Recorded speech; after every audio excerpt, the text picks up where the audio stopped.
What's up, fungal associates? Welcome to Completely Arbortrary, the podcast about trees and other related topics. I am one of your hosts. My name is Alex. And of course, I'm here with host number dos, Mr. K.C. Clapp. Hello, everyone. Casey, we got some exciting news from our friend Tobin this morning. We did. Can we reveal what's happening on this podcast? Yeah, sure. Yeah, might as well. Do you think he has a problem with that? No, I don't think so. Wow, actually, I just finished reading the message. Sounds great. Oh, okay. Let's do it.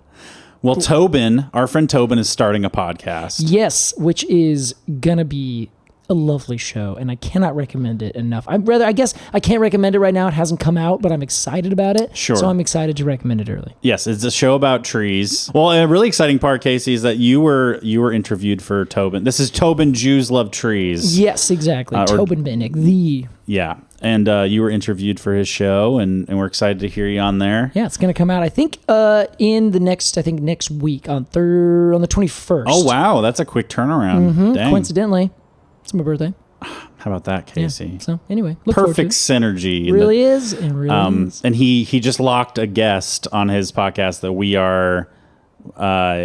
had mixed reactions to. We're very excited for him, but also we were a little what's the word? I mean, not jealous, but incredulous. Maybe a little, maybe a touch, because of our personal experience with this guest. Which is that he's paid us zero money for all of our endorsements. We're very upset. It's David Allen Sibley. Yeah, so we'll see. He's been in communication, so who knows? We'll see if maybe we can do something with him. Yeah, I mean, we got to get Tobin, who is officially emailing with David, to say, David, drop what you're doing and email back Completely Arbortrary. Stop emailing me. And do it with these guys. Oh yeah, this will be great. It's like a sting operation. Like David Allen Sibley shows up to the Zoom call, and it's you and me. Hi. Wearing Tobin masks. David. Our voices have modulation on it. Yeah. You're now going to be recording an episode of Completely Arbortrary. We got you now. Yeah, that's going to be great. Well, speaking of, good luck to Tobin out there. Good luck to all the Tobins out there. Yep. We're really excited for him. He's a good friend of ours. He's a lovely man, and he deserves all the success that his intellect and humor will eventually bring him. That's very true. I shouldn't say eventually. He's plenty successful now. It's already happened. The guy wrote a book. Oh my God. Someday he might find success. Casey, we have got a great tree to talk about today. You know what I want to call it before we go too far? What do you want to call it? Sweet Neem. I've heard this, Casey. I love that so much better than curry leaf tree. Yeah, the other common name is curry leaf tree. Yeah. Sweet Neem would also be good for us because last week we talked about Neem proper. Correct. Vanilla Neem, which is now don't be confused. Margosa. that is in contrast to kinky Neem. No. But it does not taste like vanilla. It's like we can't put these words together because they have too many meanings that are too accurate. I use vanilla Neem as a Neem. I use vanilla in terms of World of Warcraft, like the original. Before all of the variations. I see. Right? Not in terms of like, oh, you're so vanilla. Right. Not in terms of boring sex. Yeah, okay. Well, okay. You never know. Casey, that's right. Today we are talking the curry leaf tree, or the sweet neem, as you called it. That's right. Murraya koenigii. A very interesting scientific name. We've got a lot to talk about today. We're going to be talking about food as medicine. We're going to be talking about Indian cuisine. Mm-hmm. We're going to be talking about, and I'm putting this in quotes, curry. Oh, I noticed you put that in quotes, Alex. That's right. Huh. And I can't wait to tell you why. I can't wait to hear. In fact, you did not tell me why before we started this. That's right. This is going to be new to everyone. This is all going to be live. Except like Indians. Except for, 1/7 of the world. But we got to talk about all of it after a break. We will be right back with Completely Arbortrary.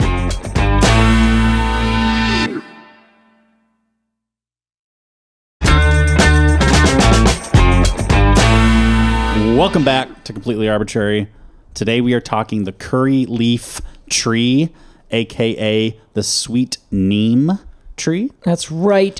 AKA scientific name? Murraya koenigii. Murraya koenigii. Yes, which is, as I'm sure you're about to guess, the worst possible name you could ever come up with. I prefer to call it by its Jewish name, Murray Koenig. I think that'd be right. Murray. Yeah, Murray Koenig. I just want to be inside of your curry. I just want to be inside.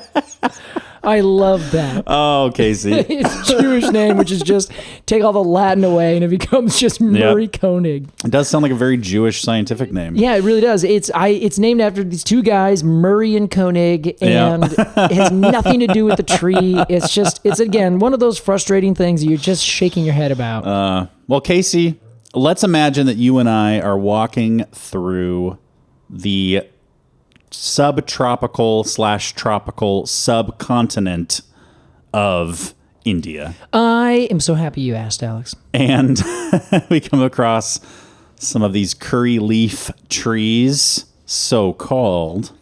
Also say sweet neem. Yes. I would like to land on one, maybe. Oh, okay. All right. Well, I say we land on sweet neem, personally. Well, mostly so I can have the exclamation, sweet neem. I love that, which now might be the episode title. Right. But I also love curry leaf tree because it has to do with my big reveal at the end of this episode. Which is very true. Now, in Hindi, it's kati pada. Yes. So there's also that. Yes. Okay, let's go with sweet neem. It's just the most fun. Sorry, everyone who is like really looking forward to listening to us, say Hindi words this whole time. Sweet neem. Yeah, Batman. Anyway. Casey, let's ID this tree. All right. Now, this is in the rue family. You'll recognize the rue family because you will recognize citrus as being in the rue family, Rutaceae. Oh, R-U-E? Yes, that's exactly right. Now, that is a family of a lot of big, nice tropical trees. But before we go too far, I just remembered something that's been just bugging me. Oh, wow. Why do we keep calling India a subcontinent? We've talked about this. We have? In fact, we talked about it 2 episodes ago, I think. No, we did not. Yes, we did. We talked about it as like the fact that it is this what used to be its own big island continent, not smashed into Asia. That's why we call it a subcontinent. We need to stop doing that. It's been 37 million years. So why don't we just refer to Africa and South America as like half continents, you know? Like I get it. I understand where it comes from, but it is just so far not a subcontinent. Like I mean, you could also say sub as in below, like it's at the bottom of the continent. I guess that's fine. It's also like Europe, where Europe is its own continent for strictly very silly, just nepotism. Yeah, like they're all one giant landmass. Is there anything more Western centric than calling Europe its own continent? No, there is not. There absolutely is not. Yeah. So this is in the rue family, which shares familial ties with all citrus. Yes, exactly. All right, exciting. Now, as you also are aware, that usually is because of the fruit and or the flower, the sexual parts of plants. Yes. How we separate them out. When you look at this flower, you'll be like, oh, dang, yeah, that looks quite similar to what you'd expect to see from a citrus plant. They're kind of small, white. Yeah. Is it 5-petaled? I believe so, yeah. And sort of, it has like, I would say in terms of flowers, it has very deep lobes or maybe just very narrow petals. Yeah.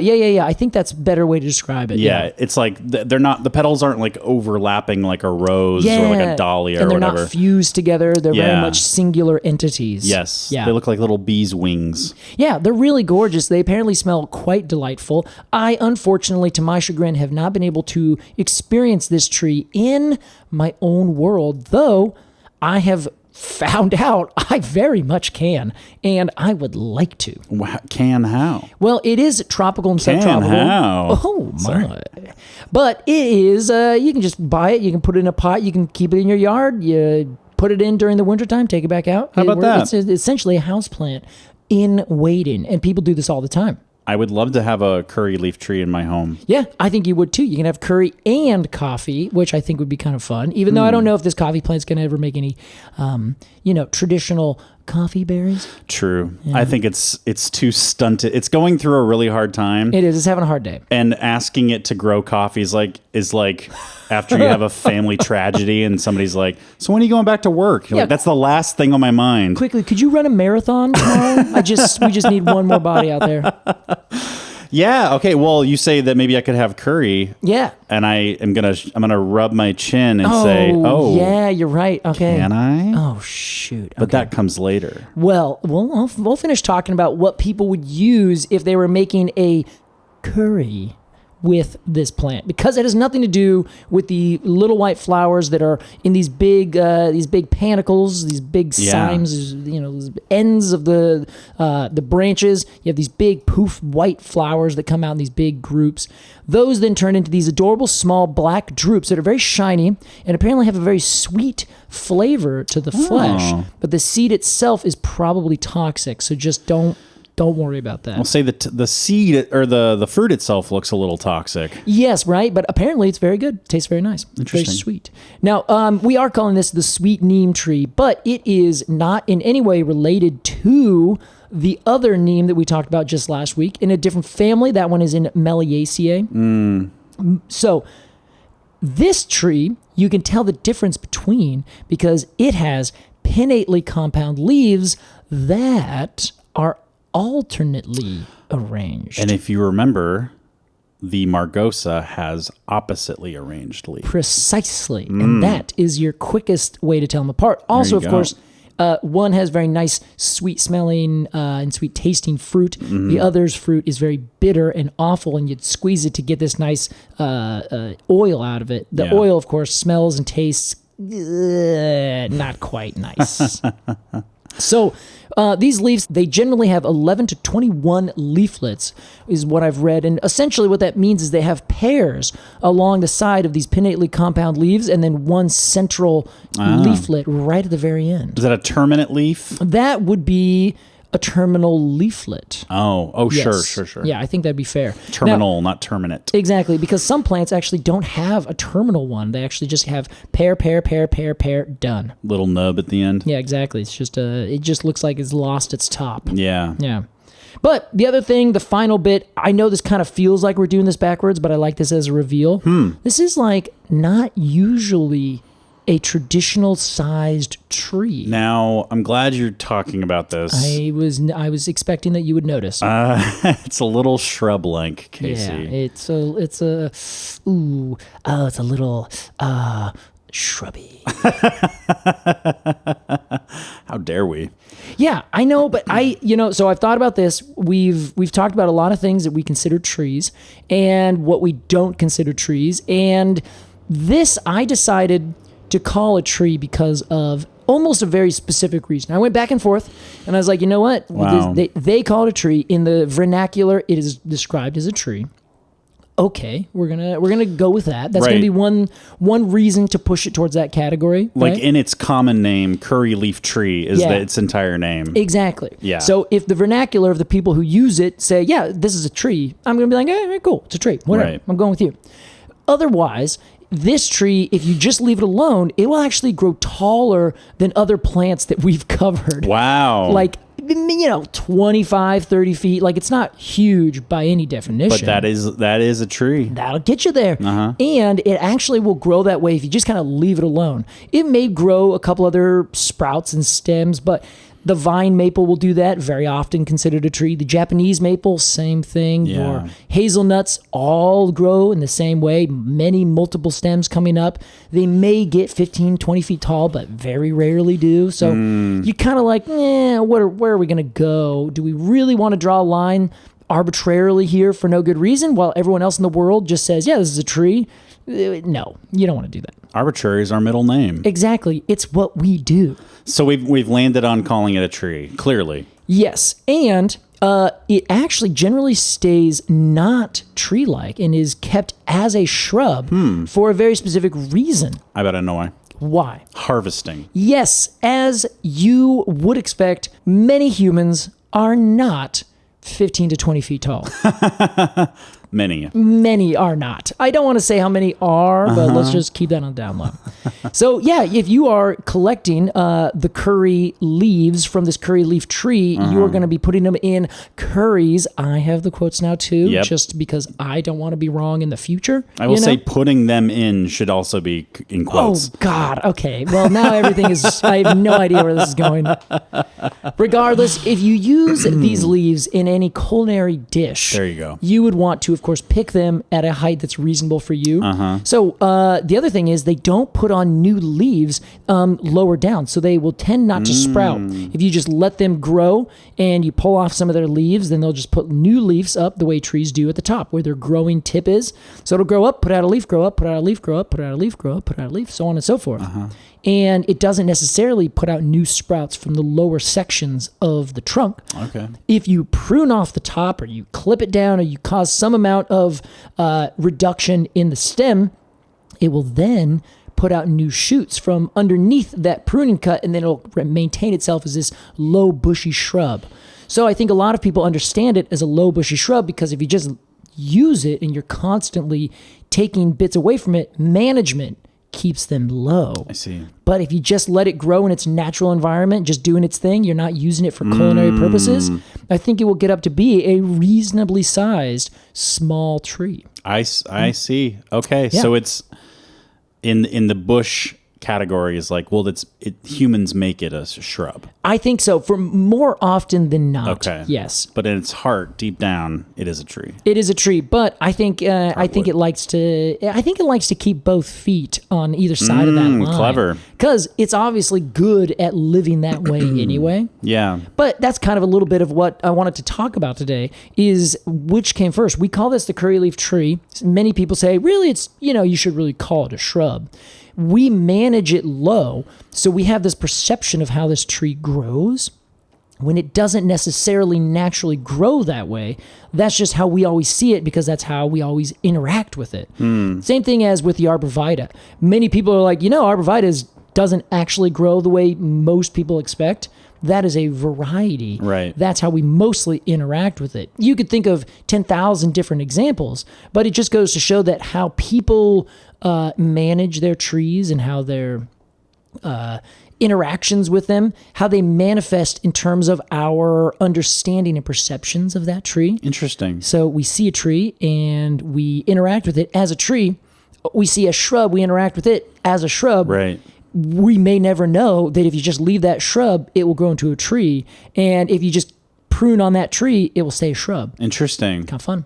Now, just to end it, because it stays as a shrub, bark, it's really not important. Every now and then you'll see it. It kind of looks a little bit tree of heaven-like, in my opinion. Oh, no. Nothing too exciting. Very smooth, a little bit of chips in it here and there kind of stuff.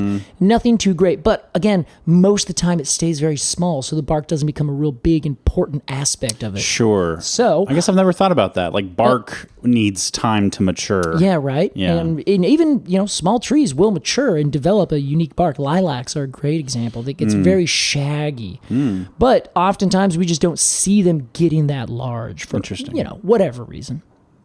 But that's our tree. If you're walking around in India, you're probably going to find this tree almost everywhere. Also, there's now apparently many plantations down in Australia. But it is a tropical, subtropical tree, so you're not going to find it growing everywhere, only in these nice certain belts. And very likely around where people are living who are using it culinarily, because it is, oh my God, one of the most important culinary trees out there. I have read some things that say this is the most important culinary tree in India. That's amazing. I've never been to India, and I have not asked so far what an Indian person's perspective is on this. So if you are in any of those categories, please let us know. There you have it. So I think this is a tree that you would be happy to find, especially because even if you just like brush up next to it, or you kind of like break one of the leaves, you crush it a little bit, it apparently is so fragrant right off the bat, just like the neem, which is one of those things that you can find consistently through almost every culture, every tree that has some amount of either real and actual use, where someone says, yes, that tree does this, or it's a tree that has some kind of perceived very good use. Historically, if this tree like had some weird thing to it, some intense smell or odor or something like that, it was usually in the culture that it grew up with. The culture would be like, oh, that tree's really important. It has these certain qualities that, give you this, give you that. So it's kind of upgraded on the medicinal scale. Does that make sense? Yeah, that is interesting. I thought about this before of like, it's almost like an attention grabber. Yeah. Like a hook. Like, totally. Hey, look at this. To you, I smell really, really strong. Did you know that I can do all of these things? Oh. And it makes me wonder how many plants or trees out there have we just not experimented with because they don't have any particular big grabby smell or taste, Interesting. But they could be hidden gems. They could be medicinal wonder plants. We just don't know. See, I also think that because I just don't know if we've asked the right people who have done that kind of test, Oh, sure. Where, we've just completely annihilated them, so we never asked the questions beforehand. So back to our tree at hand. It is a tree that is kind of stunning to me. Wow. Because I kind of researched into it and I was like, okay, what exactly is going on? And this is a tree that has realms of influence very much in India for sure, but also in all the cultures that border India, and all the cultures that border them, as the kind of ingredient, which is the leaf of this plant, very mostly has sort of diffused out, either agriculturally speaking, where we would start to plant it elsewhere and use it in different foods. But as you get further away, the food systems kind of change. And I'll give you an example. Okay. The empire made by Alexander the Great covered the space from Greece, from Macedonia, to India. Right there. Wow. Literally that entire section. He did it all before he was 30, blah, blah, blah. Great Alexander. Anyway. I haven't done anything. No, but you know what? You know what the difference is? He inherited a spectacular machine from his dad. So he's don't give him that much credit. Machine. Yes. Yeah, war machine. Sorry. So Alexander had this space from Greece to India, which when you consider it, you look on a map, you're like, well, actually, that's kind of, I can see how that works. But there is no gigantic thing like an ocean that separates the two. Sure. So someone could carry this leaf all the way across, and it's used in all these different cuisines this entire time. But they use it a little bit differently. But I think that the reason I think this tree has garnered the attention that it has, you can Google things, and it is like so popular. Everyone's like, 10 things you didn't know about this tree, 10 things over here, blah, blah, blah. Like, it is a pop culture phenomenon. Definitely. It's not even just like culinarily. I just feel like anybody who even is familiar with food, which is, i.e. all of us, it knows that like the curry leaf is like an ingredient. Exactly. Especially if they're trying to make like a really good, like authentic kind of meal. Yeah. Like I have a good friend who puts together his own curries, and so he like has a greenhouse that he grows all these certain plants in. And he's like, it's the best thing I've ever done in my life. That's amazing. Yeah. So I think this tree... You got to introduce me to this guy. I will as well. His name's Thomas. Shout out Thomas Van Hevelen. Oh, I know Thomas. Yeah, he's the person I do all my crazy bike things with. Yeah. So, but I was reading through, and I was just kind of stunned about all the different health things that come along with this tree. Please tell me some. Well, it has a lot of properties and compounds inside of it that are very good for us. So one example is vitamin C. It's got a lot of vitamin C in it. So it'll help, get rid of scurvy if you have it. It will also help with antibacterial, anti-inflammatory properties. So if you eat it, then it will help to calm inflammation. Yeah. It adds flavor to everything, which again, this goes back to the interactions we have. Does the culture create the tree and the shrub, i.e. we prune it and keep it into a shrub? Or is it a shrub and then we just kind of use it and the tree informs the culture, so now we grow this shrub everywhere and we use it in everything? Yeah.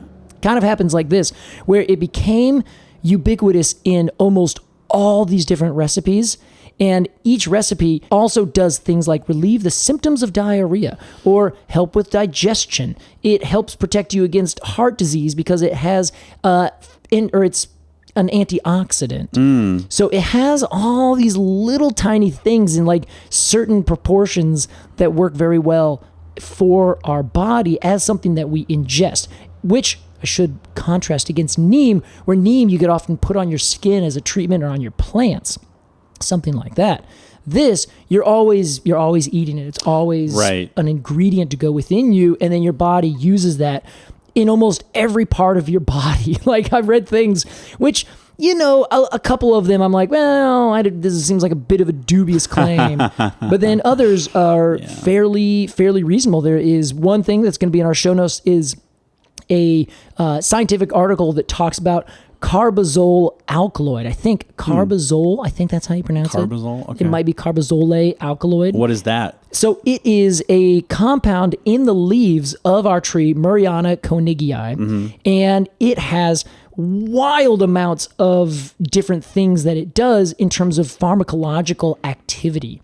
So it does things that are helping you remain healthy. It does things like give you what I was just talking about, a lot of vitamin C. It has anti-cancer activity going on, antifungal, antibacterial, anti-protozoal, which is something else that I'd never really thought too much about. So if those other organisms are getting into you and causing you trouble, it will help with that. Okay. It will help with anti-inflammation. It has vitamin C in it. It helps reduce blood pressure. It relieves cholesterol. And on top of this, it's involved in Ayurveda, which is what we talked about last week.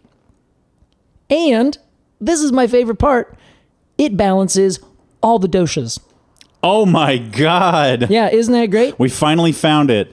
The dosha balancer, the one that will bring harmony to the force. It is your curry leaf plant. Your sweet neem, baby. Your what? Your sweet neem. Oh, I thought you said something completely different. Oh, sorry. Interesting. Wow. Yeah. Okay. This is sort of God, Casey, you just kind of blew my mind. I was sitting there in wonder. Yeah. In fact, it's also, here's the thing that I really love. I found an article that said, in Ayurveda, it's believed that the Katipada, which is the Hindi name for this, has a mild laxative property, but it also helps relieve diarrhea. Yeah. Because it helps reduce inflammation. Okay. So it does a little bit on both ends. Yeah. In a literal and figurative sense.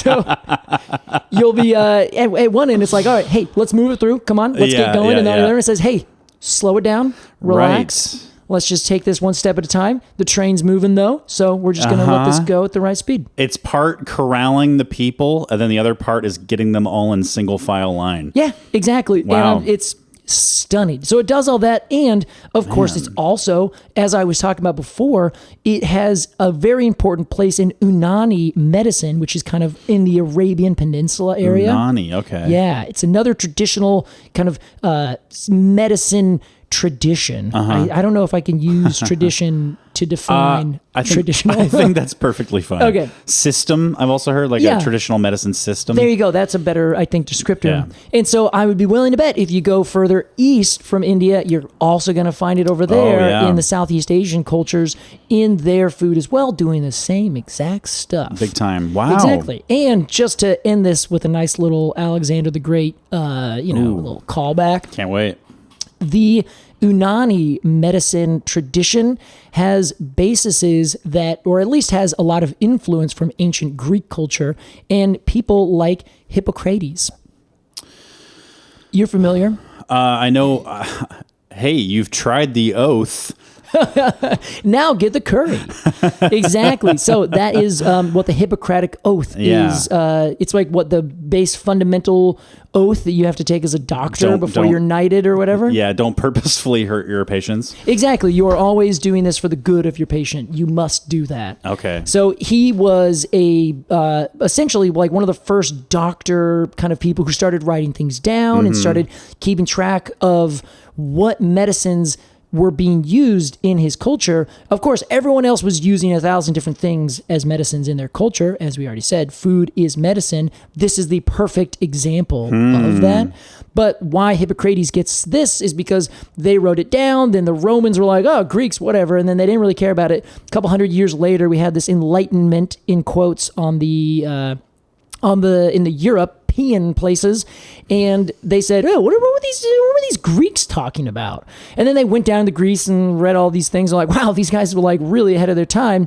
You know how people all the time say things about the Dark Ages? And yeah. So now everyone's like, that's the most ridiculous thing. So Eurocentric, because maybe Europe was in the Dark Ages. Who was it at the time that was like moving medicine and science forward? Like mostly that would have been in the same realm.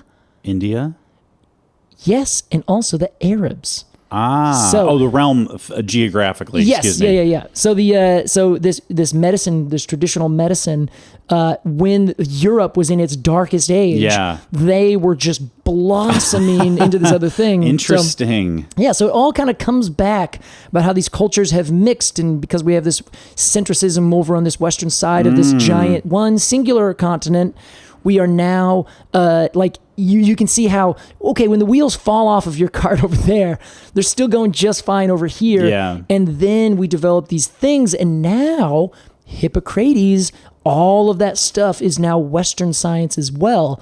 But it has the same basic kind of traditional start that we have in all of the other Eastern traditional medicines as well, at least certainly the India and Arabian kind of varieties. I cannot speak for medicine systems further to the East because I don't know how much they used this particular plant. Interesting. But like I said, I'm sure they had some.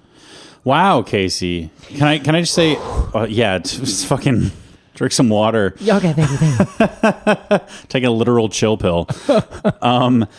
There's only one thing I don't like about Hippocrates, and that's, he would tell you to do one thing, but he would do another. Yeah, he always would. Yeah, he was a real hypocrite. Wow. All right, Casey. So I would like to just paint a big asterisk on all this. What? And tell you a little bit about. I'm sorry. You can't just put an asterisk. I put an asterisk on your life. All of my work. How could you?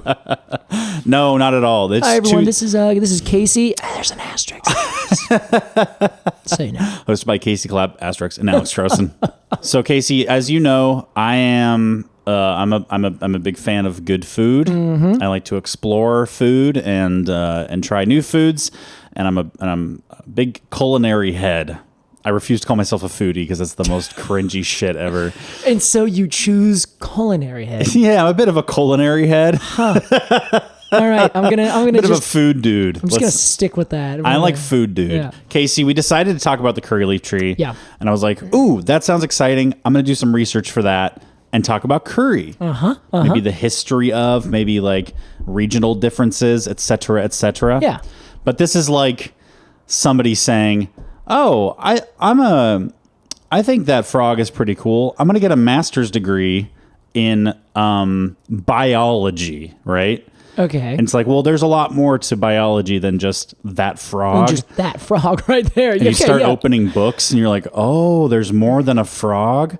Oh, there's all these ones. Oh, then there's mammal. Oh, but wait, biology just means life. Oh, there's a lot of different kinds of life. Oh, and how they all work together. Oh, and there's different life forms if you go to different places. So I have scratched the surface. It's like, no, you went to all these different places. So I was researching curry, and now I need to talk to you about protozoan life forms.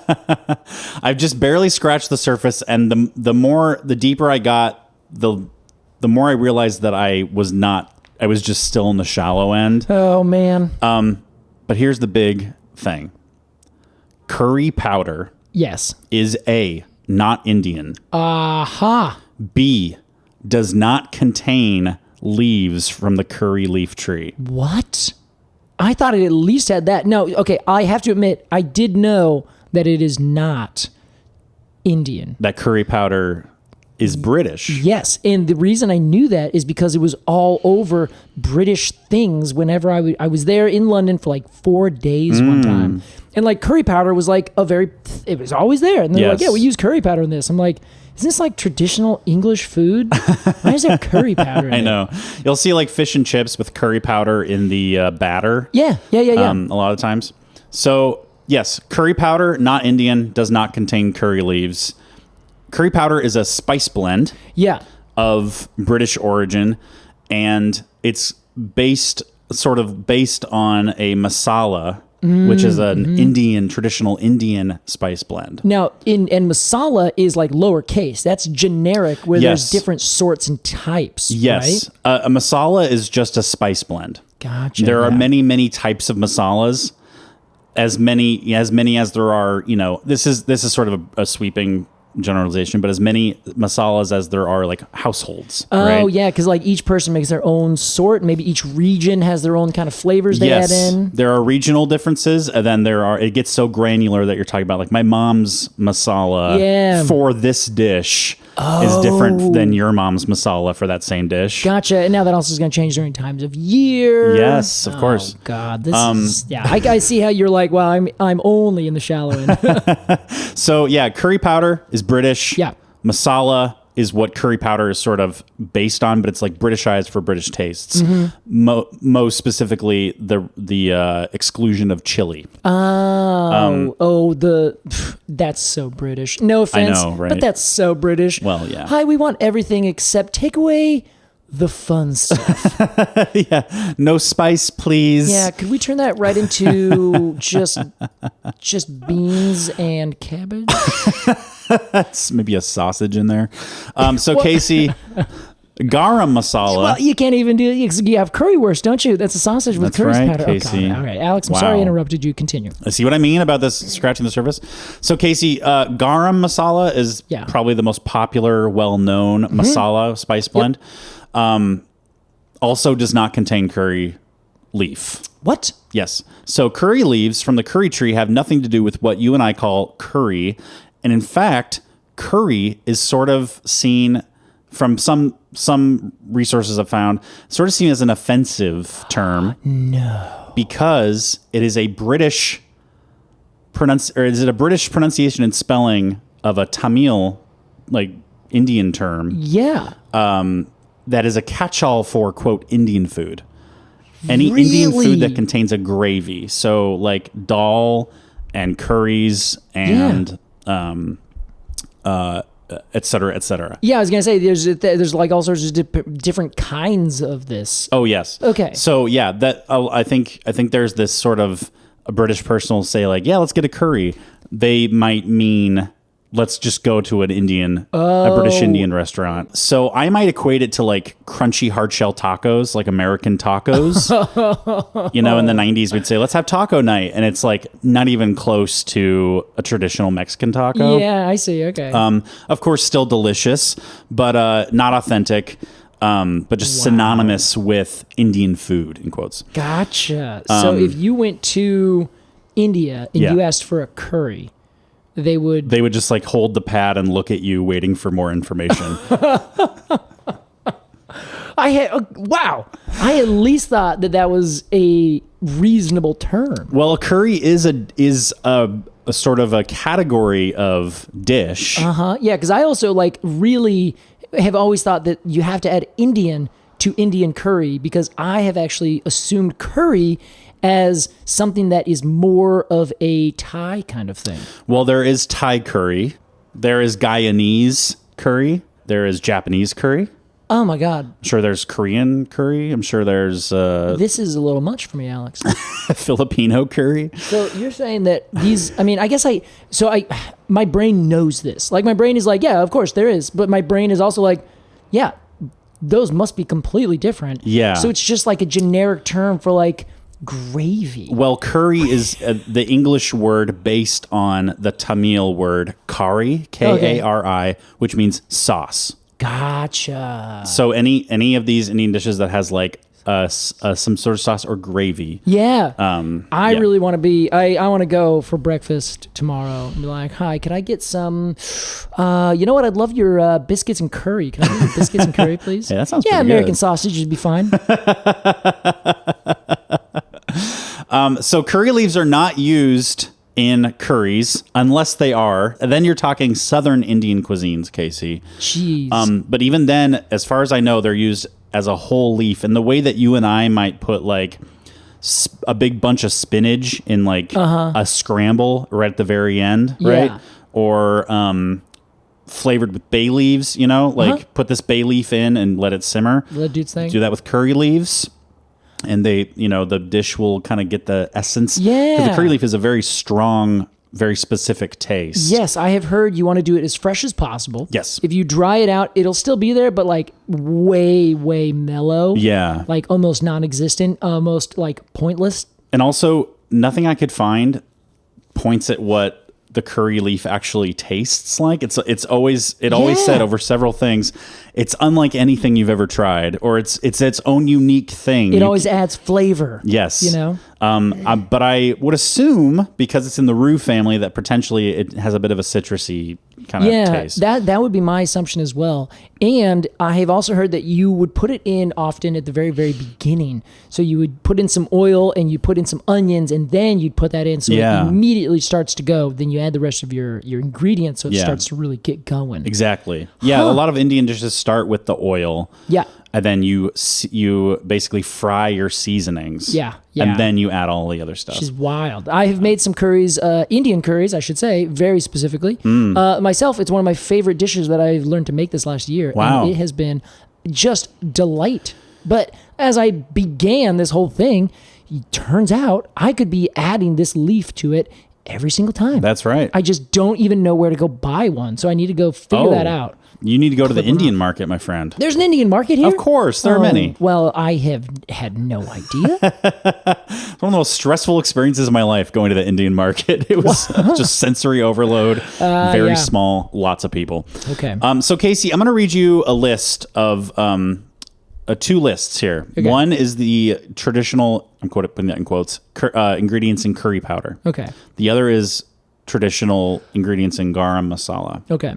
Here's curry powder: ginger, garlic, fennel, mace, which, as you'll remember, is the outer coating on a nutmeg. That's right. Cumin, coriander, cardamom, cinnamon, and turmeric. God, that sounds so good. And then garam masala, you're looking at fennel, Indian bay leaves, black and white peppercorn, cloves, cinnamon, cassia bark. Cassia? Do you know about cassia? I do. Cassia is the not true cinnamon, isn't that correct? Ah, interesting. Yeah, that's the one. But then again, we did talk about, what is it, Ceylon cinnamon or Ceylon cinnamon? Oh yeah, and that was considered and now is scientifically named Cinnamomum verum, which means the true cinnamon. Oh wow! When in our cinnamon episode, we specifically noted that it was probably the cassia plant that had been traded between China and everywhere else for so long. It was only when I think it wasn't the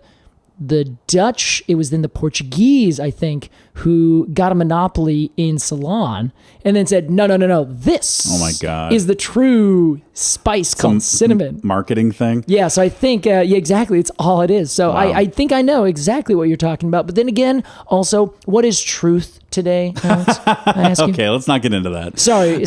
Cardamom pods, cumin, coriander, red chili powder. So look at that. When I say masala, that's like a very wide ranging. It's basically in like ratios of spices the spices themselves. Yeah. And like I said, the variety comes down to like a household granularity. Yeah, and honestly, I just love that that's the way it is. I think you can get the same thing in almost every place that has some traditional cooking that goes along with it. And unfortunately, the United States is not a good place for that, but also one of the best places because we've had such a melting pot of real people from real places who've brought their real traditions over. And those traditions are now kind of everywhere. Someone talked about this with Portland a while back. They were like, Portland is not a pizza city. But then someone else is like, it's actually the perfect pizza city because we have no pizza tradition of our own, so we just take everybody else's and do it way better than they do. Sorry. Holy shit. Anyway, So then you get this there's 1,000 really amazing pizza places you can go to in the city of Portland, none of which is Portland style pizza. Right. Whereas if there is, all these traditional places, even like you're saying, amongst the communities and people who make their different garam masalas, there's the proportions, the ingredients, the exact things that you put in there from your thing. Oh, this is cassia as opposed to cinnamomum verum. Yeah. Fascinating. Isn't that great, Case? So yeah, basically, here's my conclusion, my thesis. Okay. India is fucking huge, with many, many regions. All of these regions have a regional cuisine, or one or more. All of those regional cuisines have a host of regional dishes. So curry is one type of dish with countless varieties. And we're talking regional traditions, religion, household preference, personal preference, ingredients, types of oil used, how the ingredients are prepared, protein choices, and how you eat the dish. Wow. So like kind of with a spoon and rice, or like with naan or something like that? Yes, exactly. Okay. Like what type of bread you use to eat it, or what, do you eat it with your hands or with a utensil? So essentially I like to think of it as like, I've been playing a lot of Starfield, the new RPG. Yeah. So I've got space on the brain. I like to think of it as like, there's just a universe of curry. It's even bigger. Yeah. This isn't a star system. It like you can keep looking deeper and deeper and deeper and finding more specific and hyper regionalized versions of what you and I call like a curry. Oh, you know what? This to me it sounds like curries don't exist. Wow. I wouldn't go that far. I think I'm going to go that far. I'm going to do it. I'm going to do it because there is no cladistic curry. The very first curry, then all curries came from that curry. Sure, yeah. There is millions of different things that basically said, yeah, this is a curry. This is how you make a curry. Yeah. And everyone's like, well, no. That is not a curry because that's not related to this curry, which evolved its curryness all by itself. I basically, after today, Casey, I now know how little I know. Alex, which is a great place to be. Yeah, we're happy to have you. Welcome. And my last little thing here. So right, Casey, when curry powder was named, it was named after the dish, not the thing that's actually in it. So my question to you is, what came first? The name of the curry leaf tree, or the dish of curry? I think, Alex, that it was. Wow. This is a hard one. So, okay, let's walk. I should be playing Jeopardy music. We should, exactly. And then I'm just panicking as it gets longer and longer.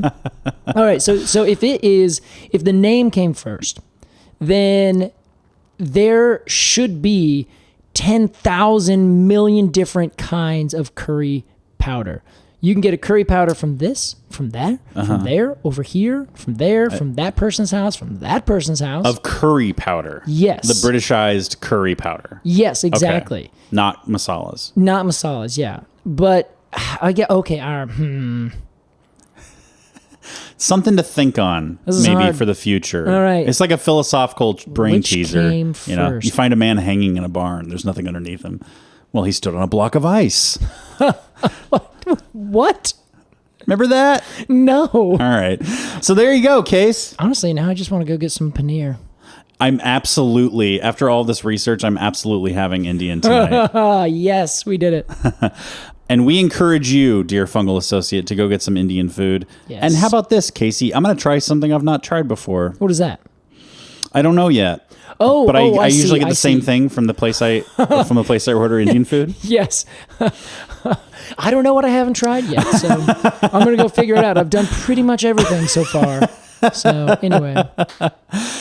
Hey, that was our discussion on the curry leaf tree. We got to take a quick break.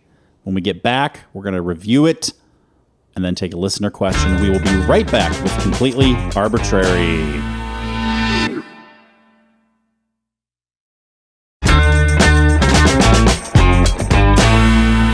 Welcome back to Completely Arbortrary. That was our discussion of the curry leaf tree. Casey. Alex, I'm ready. As is customary, as is traditional, I will say, here at Completely Arbortrary. It's time for our review. Here's how it works. We're going to give this We're going to give our final thoughts on this tree, then give it a rating of 0 to 10 golden cones of honor. Casey, as our resident expert, will begin with you. I appreciate the opportunity. Alex, I love spice. I love spicy things. Wow. And when I say spicy, I mean flavorful. Sure. I do not like hot, spicy things. Ah. I do not like to be sweating. I do not like my mouth to feel as if it is on fire, though I know in a technical sense it is not. It's just getting chemically burned. You know what's interesting, Casey? Garam masala in Hindi means hot spices, Really? but it is not spicy. It is not spicy. And I think the hot is like, super flavorful, right? Well, God, that is exactly that you're what describing. what I'm into. Yeah, this makes sense because I don't like them. Well, I like them both because the traditional, or rather, I should say, untraditional curry powder is it's also very delicious. I would do that and pepper, traditional, the pepper that you're thinking of when I say pepper. Because I love that flavor. Like black peppercorn. Yeah, exactly. So I think that this is actually a very, very interesting thing to come up with, because the one thing I have learned over my time eating things is that the more you can get that's fresh and real, the better it's going to get. Sure. And I mean this like everyone knows this about tomatoes, which is still why I'm stunned and just flabbergasted why you can ever still convince yourself to buy a tomato anywhere. Is that if you get a tomato that is grown from a garden, from an organic farm, you name it, a farmer's market, you eat that tomato, it's 10 million times more flavorful and delicious than literally every tomato you've ever had from any supermarket anywhere. And I mean that full stop. It's true. So, unless you get the heirloom tomatoes at like your fancy store, those have good flavor. Yeah, I mean, even if you don't get those, if you don't get them in the season, in the proper tomato season, late summer, Exactly. they taste like nothing. Yeah, and that's because whether or not they grew in a place where their season never ends, they pick them early, green, and they send them on up here. Yeah. Our food system is so ridiculously unpalatable, it's obscene. Yeah. So, whenever I have gotten the opportunity to either grow my own stuff, like sage, for instance, is one of my staples. Anything else, you can put that food, put those spices, put that whatever aromatic thing is into your food, and it will blast it off. Second thing, I do not go light. You know, like you read you're making a big dish. You're reading the recipe, and the recipe is like, yeah, okay, put a quarter teaspoon of this. I'm like, quarter teaspoon. Let's put a tablespoon in, and I just go for it. It's like, oh, you're a madman. Oh yeah, you hold up the little teaspoon measuring spoon, and then most of these little spices, they have like little tops with holes in it, so they don't come out in a nice fluid like stream, and I just keep doing that over the top of my food. Whatever spills goes into it until I have a nice little mound on my measuring spoon. So by the end of it, I've like doubled or tripled the amount that I should put in. Has yet to go wrong. Wow. I want the flavor to be big and right in front of your face. I want everything to have that flavor. What is that? Rice? Add something to it. Don't just make rice and say, here you go, put the flavor on top of the rice. See, you and I are complete opposites on the rice thing. Which is very fair, although one day I will teach you and you'll be like, why is this so good? And I'll be like, I didn't flavor anything but the rice. That's it. It's just rice, flavored rice. Anyway, Alex, we'll talk about this later. Steamed rice has plenty of flavor. No, it doesn't. Yes, you're telling me rice doesn't have flavor? Rice shouldn't be steamed. It should be boiled in water. That's the same thing. No. Anyway, I'm not having this argument You know what right now. steamed rice is. You're being complicated. I am not, because I kind of assumed maybe it was like an instant rice kind of thing. You think I'm putting steam like in a steamer, or rice in a steamer basket and levitating it over water? Yes. Anyway, I give this tree a very reasonable, but also still an unfortunate, as that happens, 6.7. It's getting a low grade because I don't have one in my house right now, and I blame it for not presenting itself to me. Oh my gosh. I believe that is victim blaming, and I'm gonna do it to save my own skin here. You know what? You heard this it here is your first. problem, you dumb little tree. You did not come to me. Wow. And then it just looks at the ground and looks back up at me, incredulous, and I walk away knowing that I am righteous. This is salacious. Yeah, I know. I'm just being silly with you guys.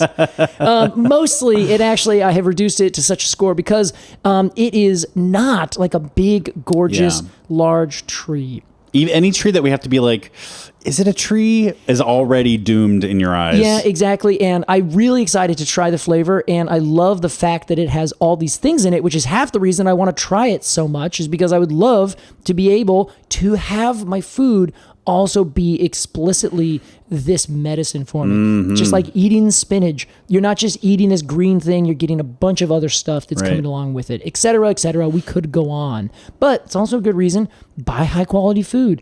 Don't make it so it's pumped full of stuff to make it look like high quality food. Buy something that is high quality food. It's got all the stuff in it already.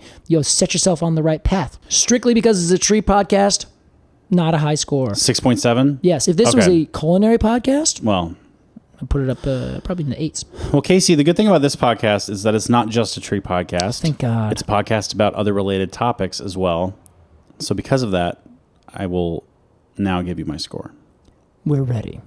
The curry leaf tree. I was a little disappointed to find out that it had almost nothing to do with actual curry. Besides that some regions use it in their cooking. Uh-huh. As a tree, it's kind of so-so. It's more shrub-like. I don't think that's outrageous to say. We've talked about it. I don't think it is. We've had this discussion. It's more shrub-like than a tree. We've been outright. However, it gives us delicious food. And in my mind, there's almost no better mission a tree can fulfill That is true. than to grow delicious food. And for that reason, I give the curry leaf tree an 8.5 golden cones of Wow, an 8.5. Turmeric gold, I say. This is just, it's incredible. Turmeric is just like a root, right? Turmeric, yeah, I think so, yeah. But it's also, turmeric also doesn't have a lot of flavor. Yeah. But it is loved for its color. Yeah, it's color, mostly because it just gets your spoons to also be that color. And see, curry is, to a lot of people, or to us at least, curry is synonymous with the color yellow. Yeah. That has nothing to do with curry. It's turmeric. The things that we sheeple are just accepting. It is kind of amazing, Casey, the power of colonial groupthink. True. Yeah, that is fair. Yeah. It has spread to America, and then America has spread its culture to so many other places. Yeah. It just is, it's one of those weird things. So I don't know. At least I'm glad you can still go to restaurants who just like shake their head whenever anyone says curry, and they're like, whatever, we'll put it on our menu. Yeah. So that you're not confused, but this is not going to be the curry you're expecting. It does suck. Yeah. Casey, that was our review and our discussion of the curry leaf tree. We hope you enjoyed it. It is time for a completely arbitrary Q&A. We have a special one today, Casey. What do we got? I say it's special because you and I, we post on our Patreon. We say, put your questions here. Yeah. And everybody who is subscribed to our Patreon at this level gets to post a question. From that group of questions, you and I choose a mainline question to answer here on the free podcast. Mm-hmm. But we also, when we have collected a nice little bounty on those questions, wrong term, we go through and we answer all of them in a Patreon episode so that everybody can have their question answered. And I mean everybody. We made a mistake. And we accidentally skipped one of these questions recently. What? Not just for the Patreon episode it was assigned to, but even the next Q&A episode, we didn't go back and answer it. Yeah, that's right. So to make it up to this person, we are going to answer it here and now. This question comes from Ross. The podcast regrets the error. Wow. What's your take on calling dense beds of kelp, quote, forests? Oh, honestly, good question. Would you ever consider covering bull kelp as a tree on a mainline episode? They seem pretty rad to me. I can answer that second question. It's a no. Oh, what? We're not covering unless we do like Ocean Month. I do really like the idea of A, doing Ocean Month, B, just deciding, we're going to call this kelp, and we're going to call this kelp a tree. And C, I kind of like the idea of going through all of that buildup and be like, hey, Ross, no. Thank you very much for listening to Completely Arbortrary. It's just the worst question answer there's ever been. Well, Casey, speaking of culinary, Yes. speaking of cuisine, rather, bull kelp is of quite a trendy trendy thing. Is that true? Right now? Yeah. There are companies making like bull kelp pickles. Oh, because bull kelp is not just like the sort of foliage, like the wavy leaf part. Yeah. But like the part that it's attached to is sort of this fibrous, crunchy tube. So is that like the very base of it, or is that like? Yeah. Because I know there's like the big like bladders that kind of fill with air. Yeah. And So the part below that, I kind of the see. stalk, is harvested and cut into little rings because it's hollow, right? Yeah, that's true. Okay, yeah. And people make pickles with it. I bet it tastes great. Gross. It probably tastes gross. It probably tastes like a very salty pickle. Ugh. I hate pickles, Alex. Well, yeah, this is not for you. That's very fair. So I would say this to somebody who writes us asking us to do this or that for the podcast. Yes, okay. This is not for you. That I appreciate that. Oh, I see. Yeah, when someone's like, "You guys should really change your entire podcast to do something different." Yeah. Understandable. Okay, well, so I'm reading here. This is from let's see, is this a good site? This is called Monterey Bay Aquarium. And they say that the kelp forest, so they do give it a forest as an epithet. It then also says that they grow between 30 and 60 feet, about 10 to 20 meters tall. Starting to sound like a tree. I was going to say, sounds like a tree to me. I mean, we just did a tree that barely gets 6, which is 20 feet tall. And why does that get to be on the podcast? Exactly. Why? Well, now, for a bunch of other reasons. But let's we're not going to talk about those. So I've also, it says that bull kelp is an annual seaweed, meaning that it grows from a spore to maturity within a single year. That blows my mind. Wow. I want to cover this tree just because it sounds fascinating. Did I just say tree? Oh, if you look at pictures of bull kelp forests, Casey, yeah, there do appear to be whole ecosystems of animals living within these bull kelp forests, much like a Turanian forest. Yeah, I was just going to say. Now, here is another question.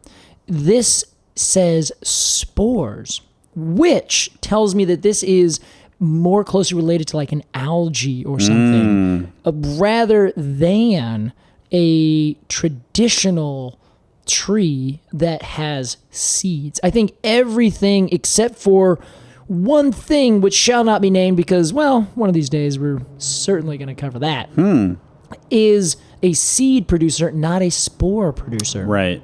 Casey, let's move on. All right. What do you think about this? Yes, they should be called forests. Yeah. Fantastic. Yeah, I agree. I think so. Now, the one difference is obviously their mode of standing up is a little bit different, but their entire atmosphere is pretty substantially different than the one that you described as Turanian, which I think is a very fair thing. So should we discriminate based on the atmosphere that you live in? Probably yes. Are we going to? No. Probably not. But let's see. Yeah, we'll send it to our editorial board maybe, and then we'll see if that deserves a full-on kelp forest discussion. Maybe we can do another not tree series, and we can just cover things that are very clearly not trees because we like to have a little fun. I do think we should have some sort of oceanic month or something. Ooh, what would we cover? We already covered the mangroves, so that's out. Yeah, true. But I will say we could maybe make some sort of compromise here. Yeah. With the foresters and say, we are calling this a lowercase f forest. Oh yeah, because we don't want to lose all of our followers on that side. As opposed to we don't want to get canceled by the forestry. Yeah, that's true. I mean, we really don't want to be canceled by the forestry people.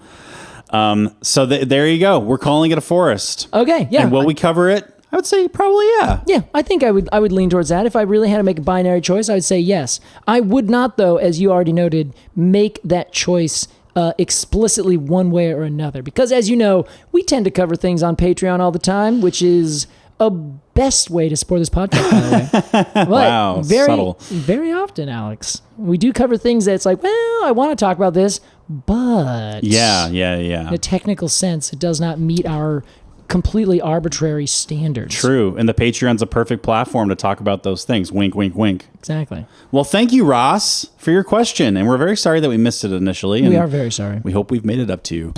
If you have a question for us, join the Patreon, as Casey just said. At the $3 tier, that's the Quercus and Alder tier, Q&A. But if you want to support this podcast even more and get bonus content, bump it on up to $5. You get 2 bonus episodes a month or more. Depending on how many months we skip. Yes. And how bad mommy and daddy need to make it up to. And above that, of course, is the crown jewel of our Patreon, the Cone of the Month Club. Every month we get a different artist to illustrate a conifer cone. We make stickers out of them, and we send them to you with a little info card. It's a lot of fun. Every month. Can you believe it? And above that, of course, Arbortrary Plus, our live stream tier. So you get to see Casey and I talk, which is, it's pretty fun. It's an experience for some people. We've gotten some comments like, wow, I had no idea you looked like that. I say, thank you. Yeah. And wait, there's always a positive spin. Above that, of course, on our Patreon is generous admission. It starts at $20. You can make it whatever you want. It is the most above and beyond way to support this podcast. But honestly, any Patreon tier supports this podcast. Listening to this podcast supports this podcast. Sharing this podcast with your friends, family, coworkers, etc. supports this podcast. Right. Simply by existing, you are supporting this podcast. That is very true. But we also will take your money if you so choose to give it to us. It's completely up to you. Casey, Clapp. Alex, Crowson. Thank you for this very interesting conversation. I always get really jazzed when we talk about, more cultural aspects of trees. Oh, yeah. I would say specifically food, just because so many trees give us so much good food. They really do. Can you believe it? I can absolutely believe it. More and more every single time I do one of these shows, honestly, because you never quite know exactly how much until all of a sudden you're like, oh my God. Let me ask you this, Casey. Uh-huh. What Indian food are you going to order tonight? Ooh, well, I might make some, but it depends on if I can get all these ducks in a row. Oh, wow. It would definitely be a paneer, because I love paneer. I think it's so good. So good. Yummy, yummy, Casey. Well, let me just say, bon appetit. Thank you, Alex. Would you get anything similar? I need to look at the menu. Oh, God. Okay. You are going to try something new, aren't you? Yeah, this is right. Yeah. Thank you so much for listening to this episode of Completely Arbortrary. Hey, we'll see you next time. Goodbye. Au revoir.